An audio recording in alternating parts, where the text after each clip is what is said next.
doesn't matter how you get them. A dub's a dub. It's another goal for Sam. Messi got 2 tonight, which is disappointing. But, like, it's, we keep moving along. Like, this is one of those games. We played Palacios. We were looking to get Mayer some rest. We were missing Perez. And you could tell Qasim didn't have the greatest game tonight. Like, he wasn't that good.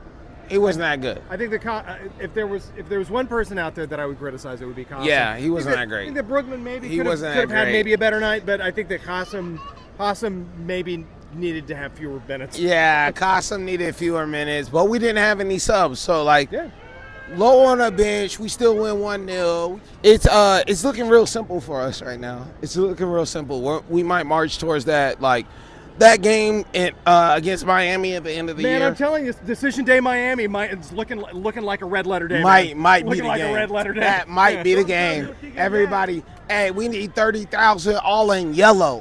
In yellow.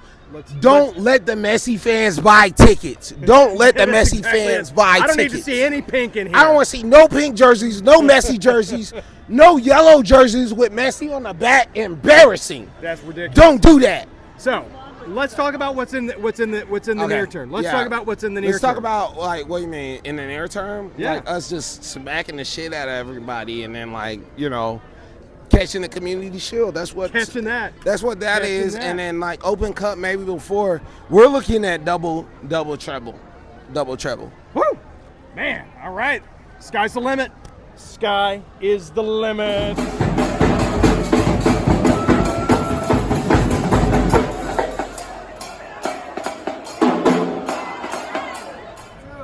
All right, Thomas and Emma. All right, Thomas, what'd you see tonight, man? I mean, honestly, I think the midfield was really great today. I think, what I have to say is, like, the midfield, like, wins, like, the best type of defense is offense, So, like, I felt like we had the ball a lot, and we were winning the ball back really well. They had a few chances to get in, but I think, like, the defensive was just super, super solid. And they made up, we had a few chances. Should have scored a few more, obviously. And, but, like, I think what we did is, like, super, super solid. Like, defense was the biggest thing for me, honestly. I really love defensive, like, teams. We were one up, and we're kind of seeded out for the most part, So I felt like it was, like, we didn't really want to, like, push too hard, I felt like, tonight. But I think we were just, like, one up the way we did. We did great, so, yeah. That's great. So, midfield, lots of chances, stopping them from getting lots of chances. Emma. All right, so I'm going to be the opposite. The best type of offense is defense, right? Because if you recover the ball high up enough, that's when you create opportunities immediately on the second ball or the third balls. So the high press was definitely creating chances for us. And I think it's because it's a system press. So we're not relying anymore on having Dax McCarthy have the 5 minutes. We don't only rely on Alex Muil. Everybody is working as a unit right now. Man in, man out. Brookman had some recoveries that normally would have been Yazbek's. Yeah. It's next man up. We can do this. The team has a culture, a consciousness of what they're trying to do. So I think that those two things are actually pretty consistent. Best offense is a good defense. Best defense is a good offense. Yeah. So I guess that maybe one of the questions here is, so Emma says that it's a kind of a system. Were there any individuals that really stood out in terms of just being able to make this work? I mean, obviously Eddie. I feel like he really was just the engine. I feel like he was just running around. Once he got subbed off, I felt like that's kind of, like the energy, just kind of just trying to see out the game, obviously, I think, once he got subbed off. But, I mean, honestly, like, I just think, like, obviously just a midfield for me. I think midfield was the biggest part for me. Midfield's the story. Midfield's the story. Yeah. All right, what did you think? What did I think? Well, first off, I think that Palacios had a lights-out game tonight. Lights-out game. Not only in the middle, but he was covering over for that Charbonneau super fast winger of theirs. He was sometimes getting behind Lovitz because Lovitz was coming up. What a fantastic night for Palacios. And you know what? He improved so much more. He's still a little shaky with the ball in his feet, but this is what he improved. He started listening to the people telling him, just kick the ball out. Just boot it. Just boot it. We'll see what happens in 50 meters, in 50 yards ahead. We can regroup there. Let's not make mistakes in the back. That's right.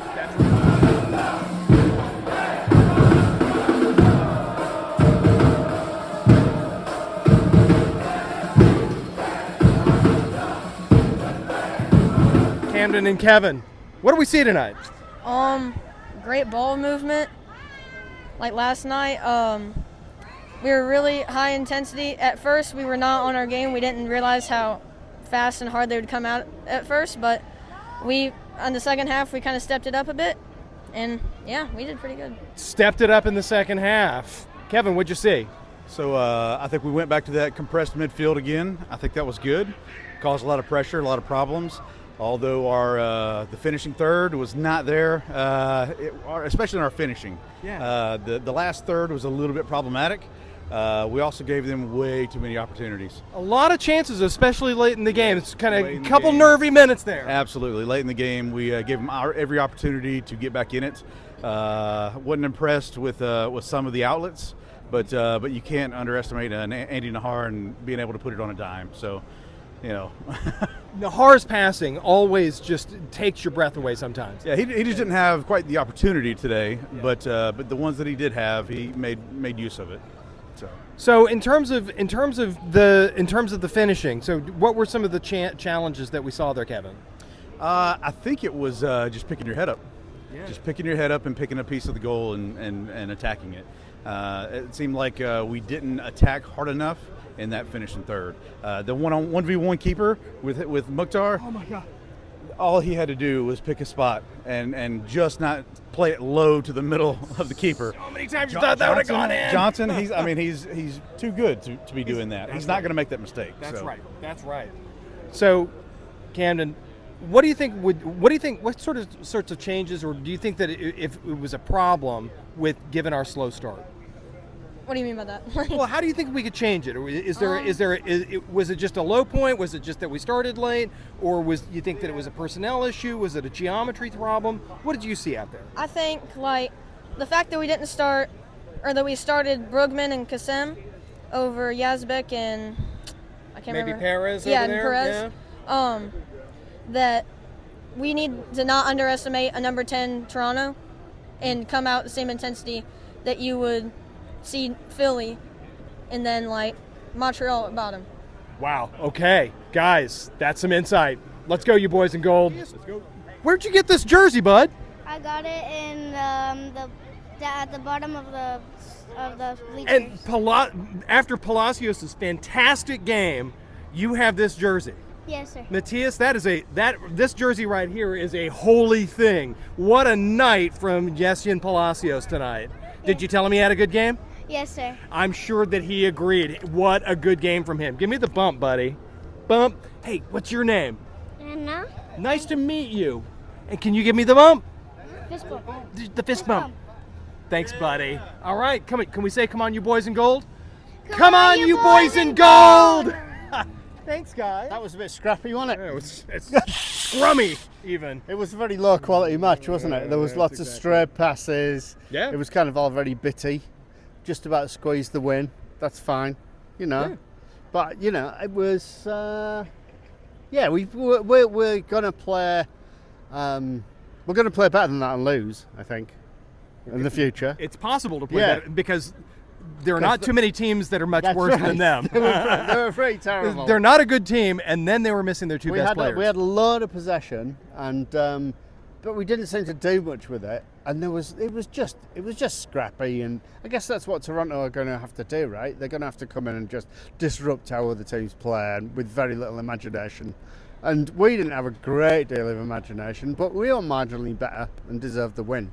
Yeah. I think. Yeah. So I think that they're 14. Their CDM Osorio. He was the only bright spot for them tonight because I think that he made everything hard for us. Yeah, the sprinklers. Yeah, sprinklers on. That's right. Yeah, you're right. He did. He closed down a lot of things, but I just think there was no fluidity to any part of the game really for either team. And the referee tonight was terrible. That referee, I bet he spent so much time lining up the pens on his desk, right? He forgot to put any ink in the pens, right? It was just terrible. He's like you need to move the ball back more. Like, The move the foul ball was back 5 2 steps behind inches. where he He missed a foul on Sam Surridge in the second half, and then gave a penalty. Like, Whoa, from outside the box. like why is that's just ridiculous? Like, Hey, it should have He rolled. did go back and he looked at he did go back and he looked Yeah, at the but all he video. was looking at was whether it was inside the box or not. That Not wasn't whether the or not it was point. The point is that the only reason why that happened is because he missed something. Failed to call a foul earlier. Yeah, it was just so the referee again terrible, and it was bad for both. Like there was a period of play in the first half where God, I can't remember who it was, but one of our players just I think Lovitz actually just elbowed somebody to the floor. Didn't give it. Let's let that go. Well, and then he'll move the ball back 2 yards. I'm really paying close attention to this game. Well, was so weird. I mean, maybe even Yeah. so. Even arguably, even with our goal, Toronto had come out after the goal had gone in. They were out and like, how in the world did they even we have the ball? Look, we said we had a tackle that they had all stopped, and they're There like, was loads surely there's going to be a whistle. There was loads of weirdness, but I think when you've got confidence like we do right now, things like that tend to go for you, and you can win scrappy matches. And like when you crap, then you're going to lose all those, aren't you? But we're not crap at the moment, so we got away with one. We got away with Yeah, one. there you Okay, go. not crap at the Yeah. moment, so we got away with one. Yeah. So in terms of what do you think? Explain some of this. Some of it was Toronto showing up and just being super disruptive and not looking to be productive. What do you think that it was on our side? What was up to us that maybe was a disconnect? Why was there a disconnect? Yeah. I think it was probably Brugman coming in and Tagseth not really knowing where he was very often. I think that if that's going to work, they need to play together more often.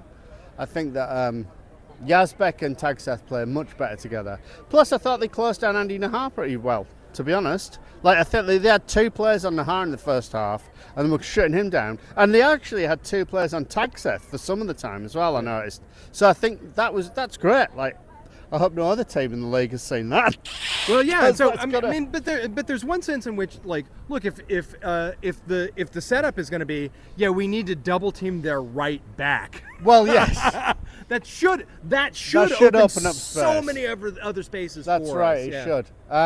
But it was a decent, like, scrappy performance that we got away with it. Brilliant. Like that's the way That's you. okay. That's the way you win the league, isn't it?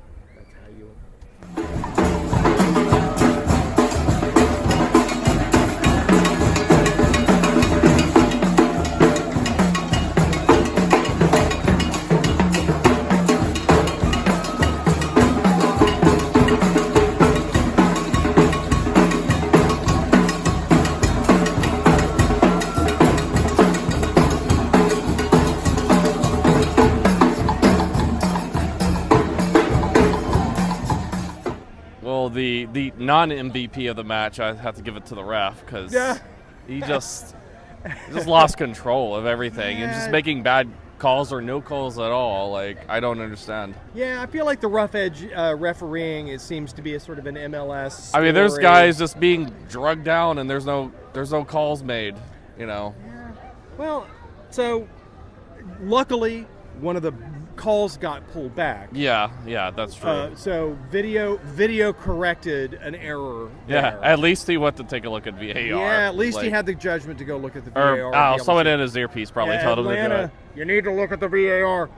So in terms of the referees, rough edge referees, that's an MLS problem. Yeah.